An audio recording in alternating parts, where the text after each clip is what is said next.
93 tahun yang lalu, para pemuda Indonesia melakukan kongres dan ikrar.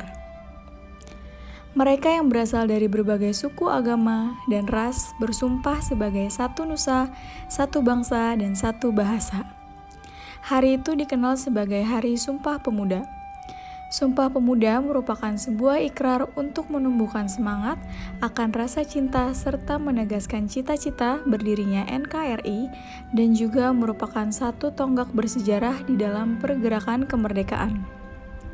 Sumpah Pemuda itu sendiri memiliki tujuan yang sakral bagi bangsa Indonesia sebagai sebuah pembakar semangat para pemuda-pemudi Indonesia di dalam menegakkan kemerdekaan Indonesia dari jajahan negara asing, sehingga Sumpah Pemuda memiliki rasa nasionalisme yang tinggi berkat semangat perjuangan yang terkandung di dalamnya.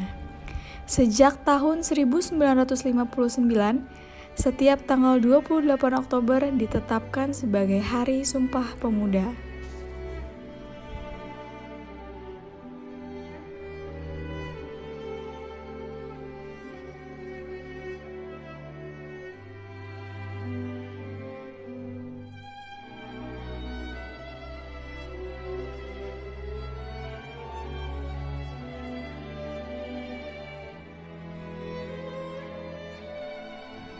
Sebagai generasi bangsa, sebaiknya kita mengetahui sejarah dan nilai-nilai Sumpah Pemuda serta menandakan bahwa nasionalisme bukan hanya milik organisasi politik, melainkan para pemuda dan pelajar juga berhak untuk mencintai tanah airnya, yaitu Indonesia. Peristiwa Sumpah Pemuda tanggal 28 Oktober 1928 adalah inisiatif original dan sangat jenius yang ditunjukkan oleh kalangan pemuda pada masa itu. Peristiwa inilah yang membentuk dan merupakan kesatuan psikologis atau kejiwaan bangsa Indonesia. Selain itu, bangsa Indonesia juga terikat oleh kesatuan politik kenegaraan. Hal ini terjadi setelah lahirnya bangsa Indonesia pada 28 Oktober 1928.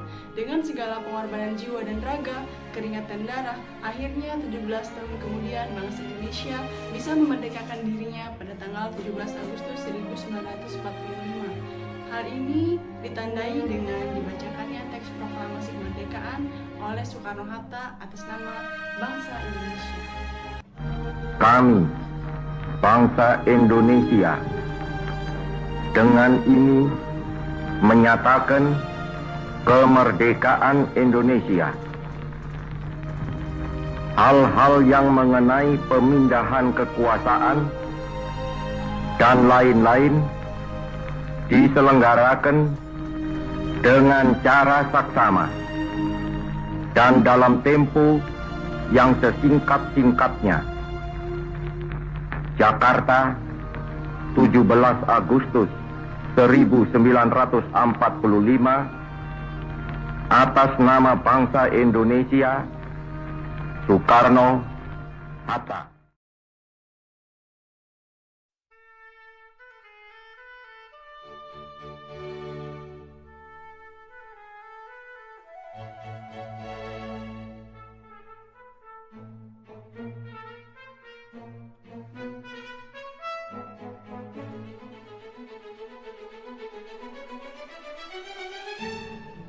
Indonesia memiliki kesatuan geografis, teritorial, atau kewilayahan.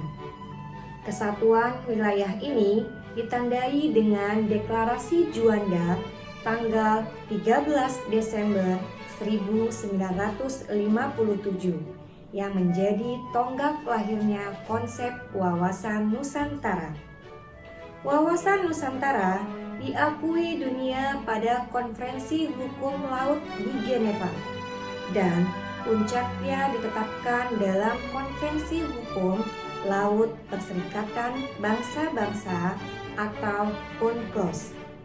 Dengan penegasan batas kedaulatan secara kewilayahan, maka kesatuan Indonesia semakin jelas dan nyata.